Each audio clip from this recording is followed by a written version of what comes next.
If how we live our day-to-day lives and our workplaces are changing in this globally connected world, do we need to ask ourselves, are our learning environments suitable for living and working in the 21st century? Will the industrial model of schooling develop the necessary skills our students require?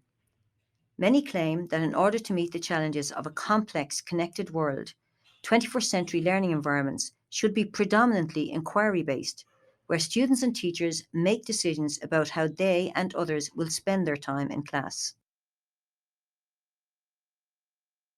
In such inquiry based learning environments, students are actively involved in the learning process. Educators and students construct knowledge by drawing on their experiences with or without the guidance and support of others. Many of you will identify with the characteristics of an educator that McGinn outlines in her paper entitled Senior High School Education in the 21st Century. In this paper, McGinn describes 21st century learning environments as teaching and learning communities where students are actively engaged in learning with educators. In such learning and teaching communities, the educator creates an environment that guides and supports self-directed learning, enables effective relationships between students and their teachers, and also supports differentiated instruction that includes distributed learning, cross-curriculum links, diverse instructional groupings, and diverse broad-based assessment. In addition, they use professional development for site-based research and for opportunities for on-site application, discussion, research, and reflective practice to build knowledge throughout the school. They also integrate feedback from students, parents, and other stakeholders, as well as evaluate and analyse change over time.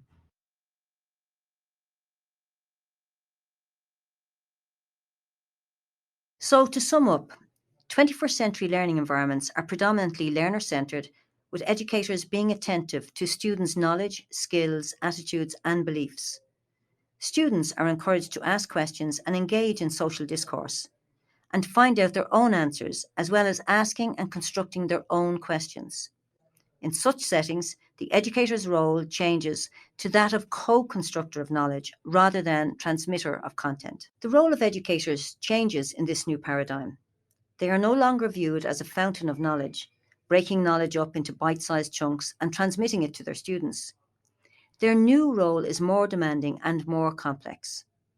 According to McGinn, educators in this paradigm need to be knowledgeable about how students learn and understand available resources, including ICT. They also need to adopt a collaborative approach that embraces change and flexibility of methodology. In addition, they need to develop productive relationships with students that support their engagement with learning.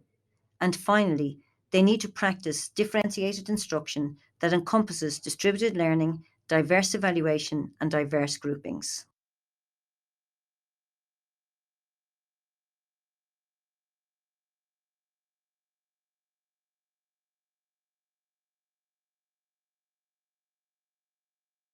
Teaching in the 21st century requires committed professionals who are constantly updating their own knowledge and skills and applying these in their everyday classrooms.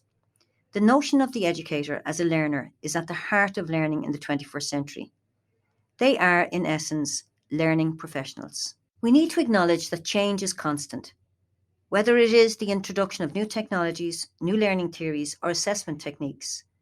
Introducing these changes into our classrooms and ultimately embedding them into our practice is very often not easy, and it takes time and effort on the part of the educator. But we need to embrace these changes as the world does not stand still. A student's world can be very different to a teacher's world. Students are members of a generation that have grown up with the internet and an ever-expanding range of communication and collaboration tools. They expect to be always connected and communicate with each other in a myriad of different ways. For many, there's a growing disconnect between their lives and the world of school, a chasm which will need to be bridged before school becomes irrelevant and unconnected to the lives of many students. We need to understand these students who have grown up in this digitally connected world. We need to be able to articulate the attitudes and dispositions that characterize these students in order to design learning environments that will help nurture the particular skills they will require to live and work effectively in their futures. In her paper, McGinn outlines a number of characteristic traits she believes will develop if students are immersed in learning environments that are more appropriate for the needs of the globally connected world in the 21st century. She believes students will experience joy, satisfaction, and passion for academic excellence and lifelong learning, and be actively engaged in learning both in and out of school. They will also accept ownership of their learning, which involves the ability to be self-directive, decision makers, and managers of priorities in and out of school. They will also use technology to achieve personal learning goals and to succeed in various learning activities. In addition, they will learn multiple languages and develop an appreciation for cultural patterns and expectations. They will also have the ability to access learning opportunities that involve multiple modalities. So how do we empower and support educators to design learning environments so that students can develop the skills required for the 21st century? Indeed, what are these 21st century skills? In this lesson, we examined whether our learning environments are suitable for living and working in the 21st century.